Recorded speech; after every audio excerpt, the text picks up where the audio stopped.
the National Hot Rod Association presents Championship Drag Racing on ESPN Speed World. The NHRA, the world's largest motorsports sanctioning body, showcasing speeds in excess of 300 miles an hour and traveling the quarter mile in less than 5 seconds. Championship Drag Racing from the NHRA. Today, the $18 million 18-event Winston Championship Drag Racing Series completes its western swing in the state of Washington with a stop at Seattle International Raceway. Welcome to coverage of professional competition at the 5th Annual Jolly Rancher Candies Northwest Nationals. Michael Brotherton, the driver for Darrell Gwynn in the Coors Light car, had a very unnerving experience yesterday in his final qualifying effort. He had lined up in the lane furthest from the camera. As the car left the starting line, it went up in smoke. Michael lost control of the car. It nosed into the guardrail. Then, with the engine still running, began to cut a circle out in the middle of the racetrack, pivoting on its own axle. Tommy Johnson Jr., another of the young lions in Top Fuel racing in the Mopar Express Lube car, had his challenge and chance in round number 1 when he squared off against Eddie Hill, the number 3 qualifier in the Pennzoil Dragster. For Hill, his qualifying time of a 4:89, the best he's had in some months. But he even improved on that in round number 1 as he ran low ET of the event, 4:85 at over 292 miles an hour. And the celebration began in the shutdown area between Eddie and his wife, Ursing. The Pete Valvoline car, driven by Amato, had qualified 11th at a 4:99. The Budweiser King, much better, number 6 at a 4:93. But it all came down to round number 1, and Kenny Bernstein was almost a prophet in his conversation with Steve Evans. As he left the starting line, the tires went up in smoke, and Amato got the all-important victory. In the second round, Pat Austin squared off against Corey McLenathan, and Michael Brotherton came up against his next challenge, Shelly Anderson.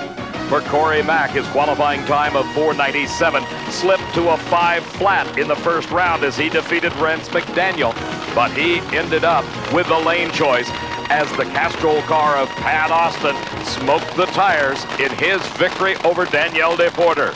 Austin's dream has always been to win a Top Fuel title in front of the hometown folks here at Seattle International Raceway, but on this day, it was not to be. Shelly Anderson in the Jolly Rancher Candies car had a great qualifying time of a 4:92, even better in the first round when she ran 4:88. That is her dad, Brad Anderson, along with the crew chief on the race car, Frank Bradley. They have given Shelly a great ride in only her 3rd race in Top Fuel racing. The Darrell Gwynn crew bone-tired after their all-night vigil, but fired up after that first-round win over Robert Reel. Used that to their advantage. They motivated their driver to a great reaction time. He got the win with a slower ET. And the saga of Michael Brotherton and the Darrell Gwynn crew continued.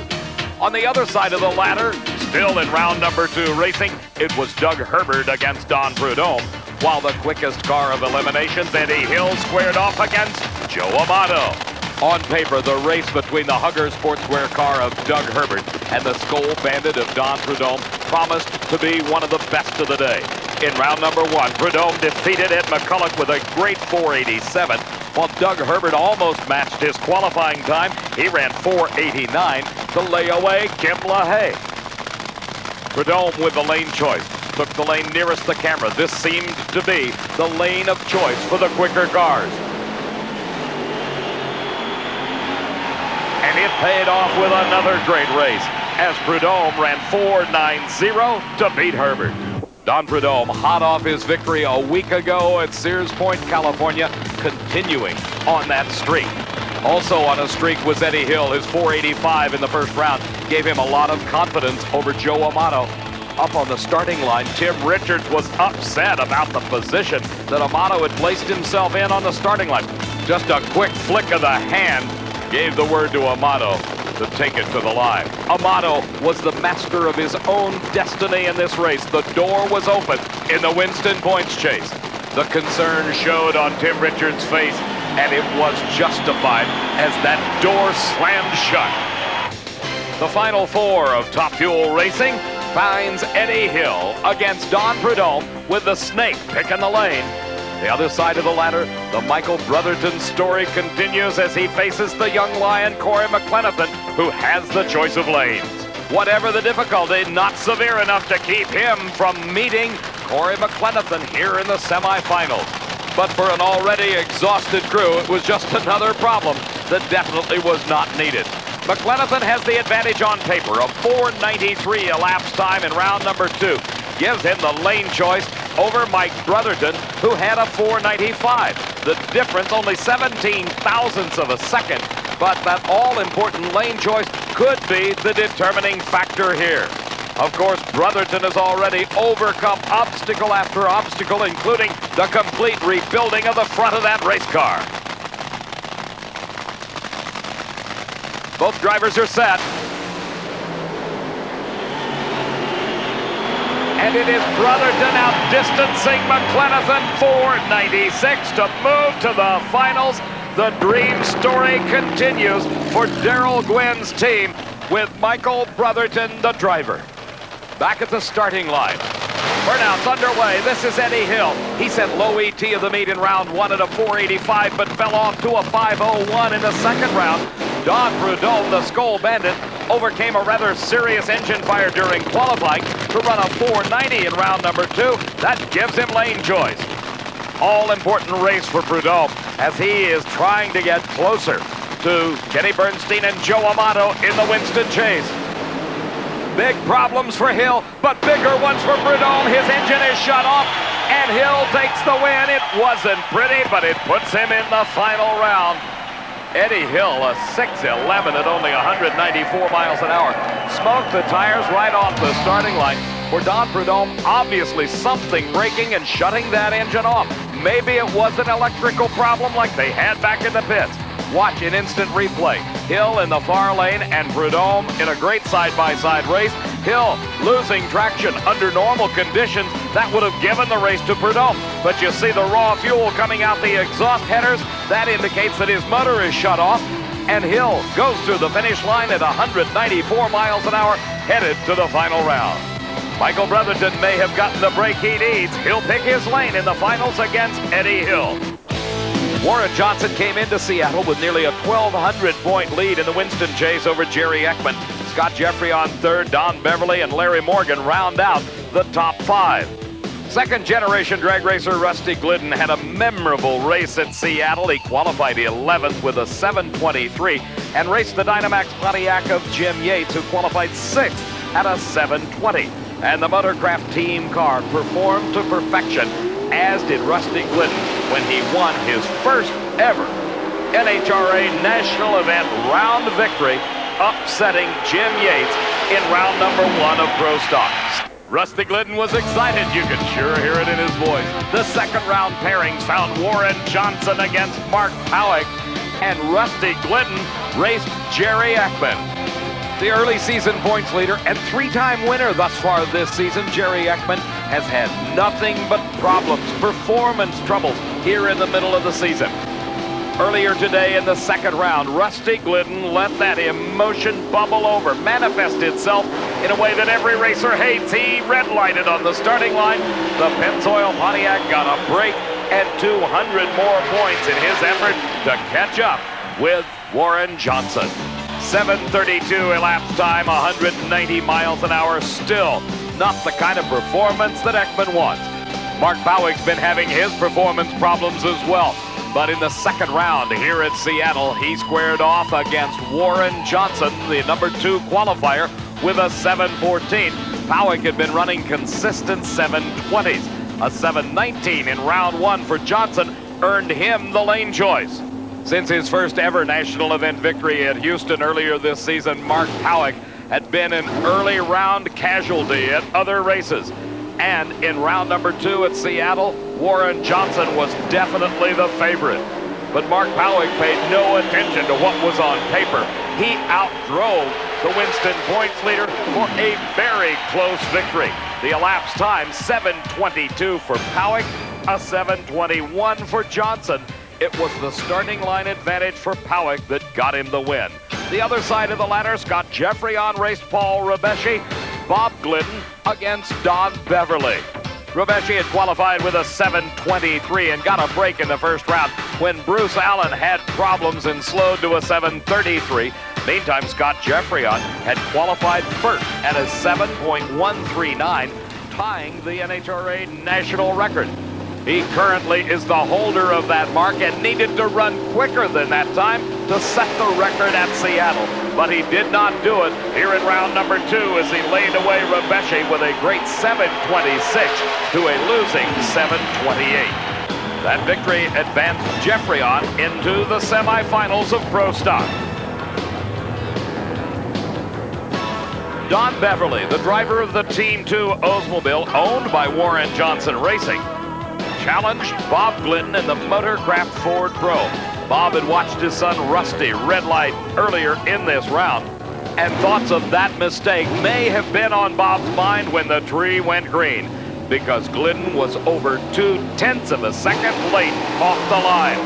Look at the advantage that Don Beverly got, and even though Bob Glidden and the Motorcraft Probe ran a quicker elapsed time, Beverly was the winner at a 7.23 second elapsed time at over 191 miles an hour. That advanced Beverly to the semifinals, where his competition will be the Dodge of Scott Geoffrion, with Beverly holding the all-important lane choice. The other side of the ladder, Mark Powick against Jerry Ekman, and Mark will pick his lane. Scott Geoffrion headed to the starting line. Semifinal round of Pro Stock coming up next.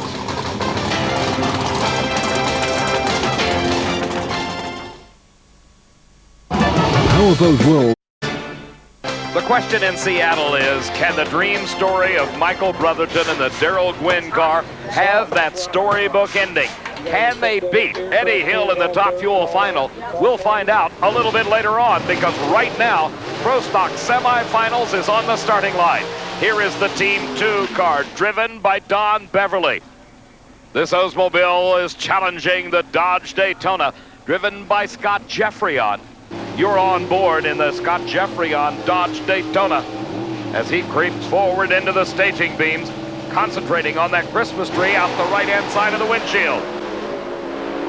Problems set in for Don Beverly. He slows, and Scott Geoffrion heads to the final round for the first time with this brand new Dodge Daytona. 7:23 is elapsed time. Look at the fist in the air. Scott Geoffrion is happy with that victory. Back at the starting line, our next pair in the semifinals. It is Mark Powick in the far lane, Jerry Ekman in the near lane. And just like in Top Fuel, the door is open now for Ekman, with Warren Johnson falling by the wayside, beaten by Mark Powick in round number 2.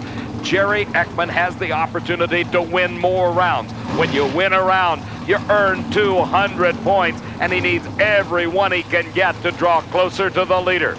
But Powick is going to be a formidable opponent here. He has run consistent 720s both in qualifying and in the first 2 rounds of eliminations. His crew chief, Dave Butner, out directing traffic in front of the car. Bill Orndorff, the partner on the Pennzoil Pontiac with Ekman, and the crew chief on that entry, doing the same for his driver.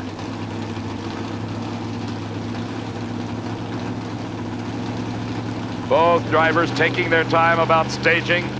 Powick the last to light the second bulb on the tree, indicating he's ready. Off the starting line they go, a great hole shot for Ekman. But he cannot make it work as Mark Powick goes to the finals. Powick's time, 7:22 at 189 miles an hour. A losing 7:26 at 190. In replay, you can see Jerry Ekman got a reaction time advantage of nearly 0.03 of a second, but he could not run the number, the time necessary to beat the quicker ET that was laid down by Powick. As they neared the finish line, this was one close drag race.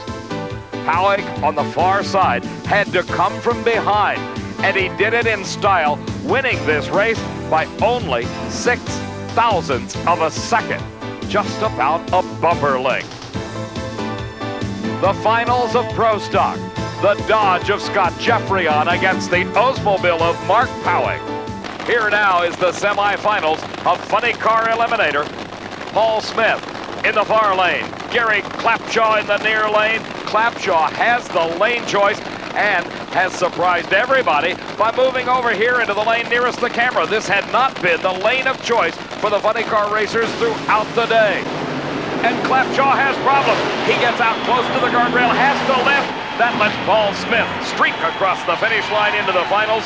5:35 at 272 miles an hour. So Paul Smith gets the break he needed. Take a look at this run again in replay. Watch the car nearest you. That is Gary Clapshaw. It heads for the guardrail almost instantly. Clapshaw came very close to scraping off the shiny on the concrete barricade, but he lifted, drove away from it. That was enough to give Smith the advantage and the victory. Well, Steve, he's kept his composure enough to make it to the finals, where his competition will be one of these two men. Either Al Hoffman in the blower drive service Dodge Daytona, or Tom Hoover in the Scotch color print film Dodge. The Showtime car nearest the camera knows he's got a problem on his hands, and it's named Hoffman. Al Hoffman does it. 5:31. That earns him the lane choice in the final. A very close 5:35 by Hoover. Hoffman's speed 279 miles an hour plus. In replay, you can see Al Hoffman got the advantage off the starting line and didn't look back, as Hoover definitely made a race of it. But this has been Hoffman's day. This 5:31 here in the semifinals, the slowest time of eliminations for Al Hoffman, and it was enough to give him the lane choice in the final. That'll set up the last pair of funny car racing here at Seattle. Al Hoffman against Paul Smith. Hoffman holding that all-important lane choice. Scott Geoffrion at the wheel, coming to the starting line to race against Mark Powick's Oldsmobile. Powick has the lane choice. He's picked the lane the furthest from the camera. You're on board, riding with Scott Geoffrion. For Powick, he has been the picture of consistency throughout eliminations. 3 consecutive 7:22 elapsed times has gotten him to this point. The Dodge, the #1 qualifier, but unable to come close to those kind of times in eliminations. Powick got an advantage off the starting line, and look at the lead he has, taking his second Pro Stock title of the season. Mark Powick running a 7:23. He slowed by 100th, but more than enough to win this Jolly Rancher Candies Northwest Nationals. As we watch again in replay, his advantage off the starting line, almost 400ths of a second. The Dodge was right with him, though, until problems set in for Scott Geoffrion. The vibration that the drivers have to drive through was enough to slow the Dodge, giving Powick the opportunity to bust out on top. As he neared the finish line, the lead was multiple car lengths, and the victory was his. All right. While Mark Powick celebrates, he'll be happy to know that he made a big move forward in the Winston Chase, now standing 6th. The top 5, Johnson, Ekman, Geoffrion, Beverly, and Morgan, 12 of 18 events completed. That is Michael Brotherton. He races Eddie Hill in the Top Fuel final. That will follow our next race, which is the finals of Funny Car Eliminator. Al Hoffman in the blower drive service Dodge, getting a final check by Tom Anderson, his crew chief. We're inside the car, our onboard camera, looking at Al's wife, Helen, as she directs him into the proper spot on that racetrack. His competition, the Oldsmobile bodied entry of Paul Smith. Smith questing after his first ever NHRA national event title. Thus far this season, Hoffman has been a winner twice, and with every round, victory draws him even closer to the points leader in the Winston Chase. Both cars set. Hoffman driving his way through the quarter mile to victory. His elapsed time, 5:26 at 280. Paul Smith definitely made a race of it. Very consistent at a 5:35, 264 mile an hour chart. But this day was all Hoffman's.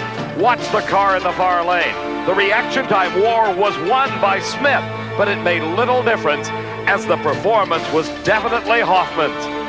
That 5:26 gave a margin of victory of 64 thousandths of a second at the finish line, and that's a lot when you measure it in terms of feet. More than a car length, Hoffman the champion.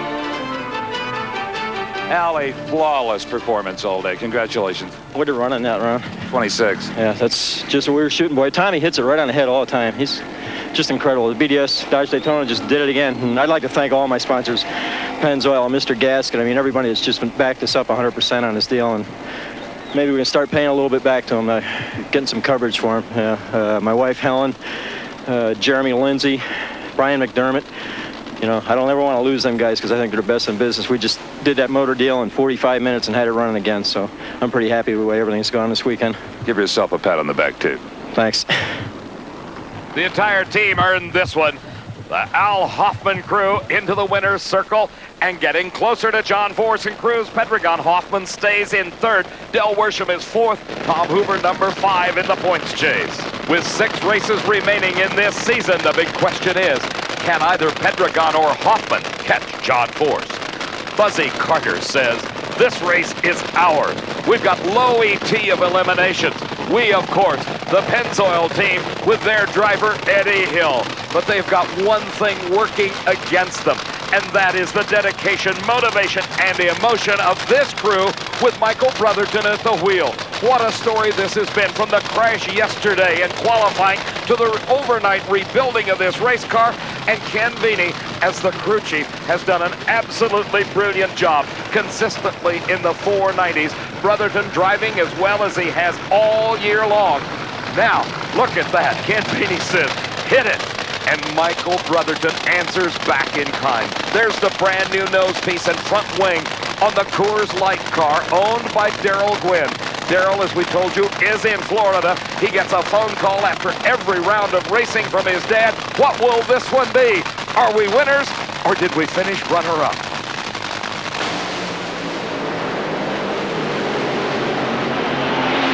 Darrell Gwynn will know they are the winners, the champions of the Jolly Rancher Candies Northwest Nationals. And what a finish to a story just packed with drama. The elapsed time, 4:92 at 287 miles an hour. Ursi Hill over to congratulate Veeney. 5:02, the losing time for the Pennzoil Special. And let's watch this one again in replay. This one was all Michael Brotherton's race.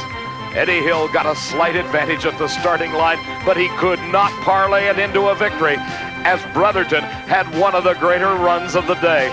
4:92 at his speed of 287 miles an hour, carrying him to his first ever title.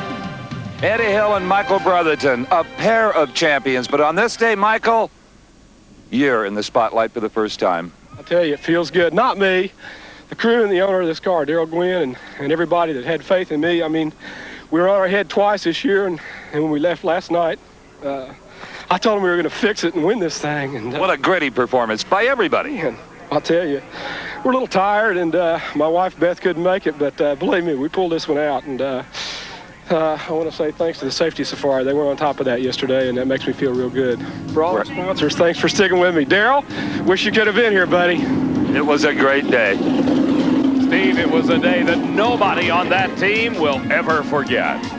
The win by Brotherton moved him into the number 6 spot, but Kenny Bernstein is watching his lead disappear. Joe Amato getting closer in second, Don Prudhomme third, Pat Austin fourth, and Corey Mack number 5. For Steve Evans, I'm Dave McClellan saying so long from Seattle International Raceway.